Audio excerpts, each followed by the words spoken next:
सभी का स्वागत है संस्कृत गुरुजी चैनल पर। आज हम संधि के बारे में चर्चा करेंगे।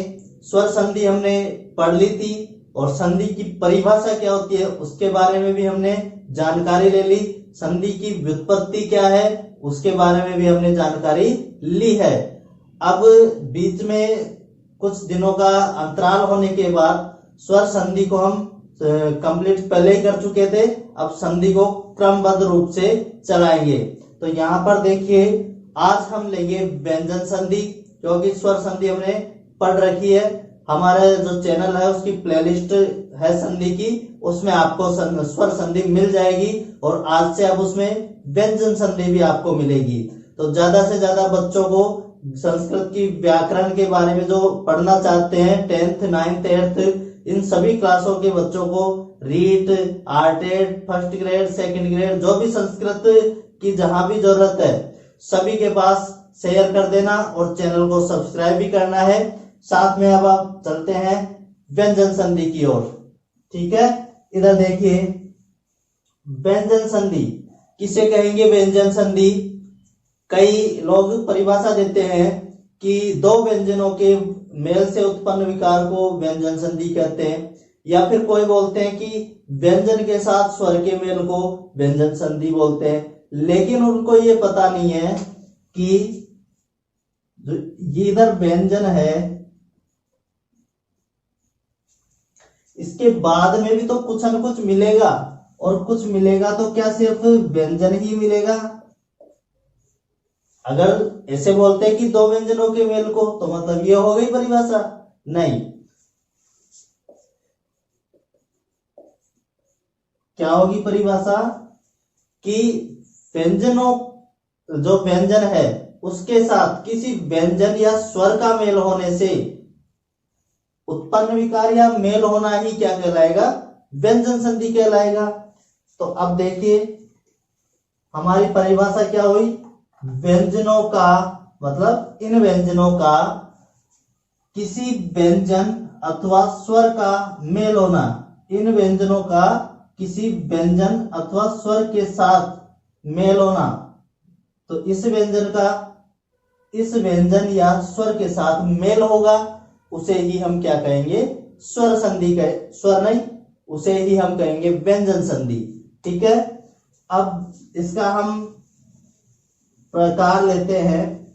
व्यंजन संधि के वैसे नियम है, और जो नियम है उनका नामकरण किया गया है। तो पहला हम इसमें जो प्रकार लेंगे वो है स्तुत्व संधि।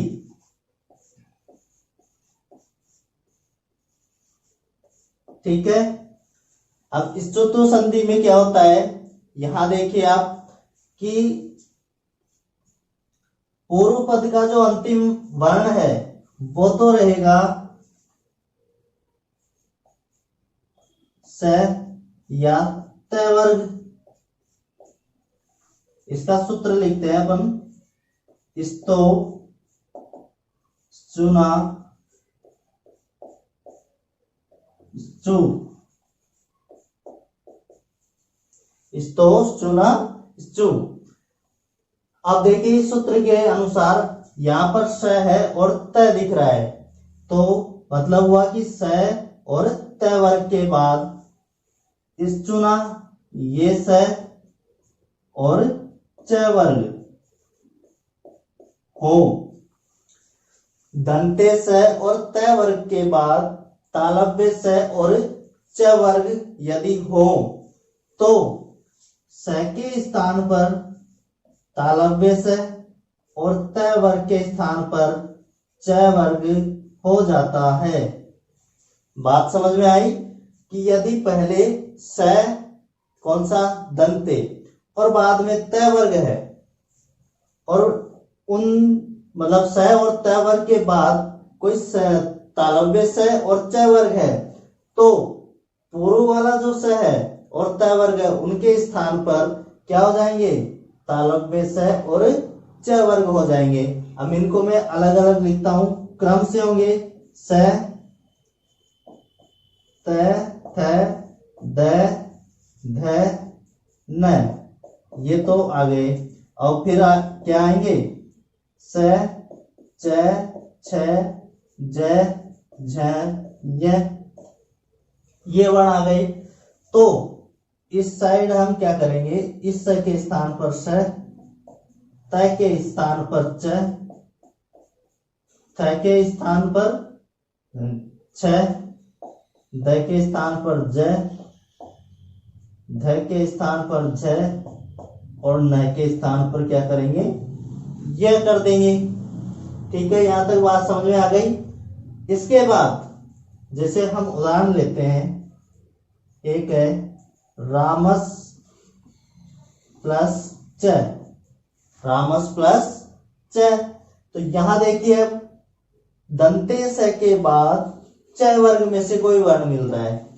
तो ये देखिए, स के बाद च वर्ग में से वर्ण मिल गया। तो इस स के स्थान पर कौन सा स करेंगे, तालव्य स।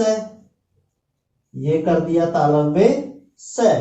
तो मिलाएंगे अब इनको, तो क्या बनेगा, राम, आधा स है, आगे कोई स्वर नहीं है, व्यंजन है आगे, तो इसलिए आधा ही रहेगा, ये आधा रह गया, और आगे का च क्या बना, रामश्च।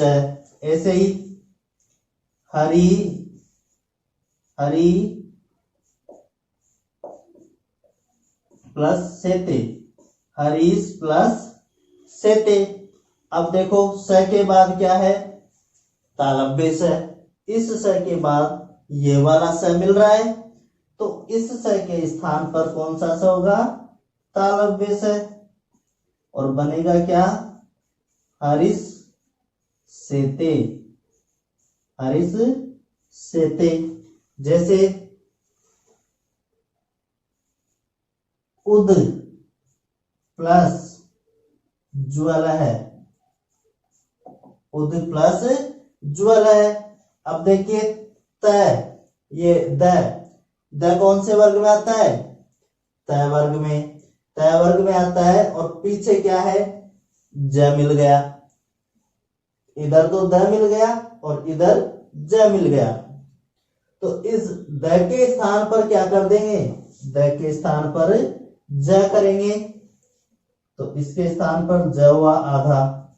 अब मिलाओ, देखो इनको, ओ लिखा, फिर ज आधा है, आगे कोई स्वर नहीं है, तो ज आधा ही रहेगा, ये रहा। फिर आगे भी जो है आधा है और वल है, क्या बना, उज्ज्वल है। अब इस तरह से हमारी जो स्तुत्व संधि है वो समाप्त होती है। यहाँ पर भी जो कोई समझ में नहीं आया हो वो आप कमेंट में लिख दो, कल जो नेक्स्ट क्लास रहेगी उसमें आपको उसके बारे में बता दिया जाएगा। धन्यवाद, शुभ दिन।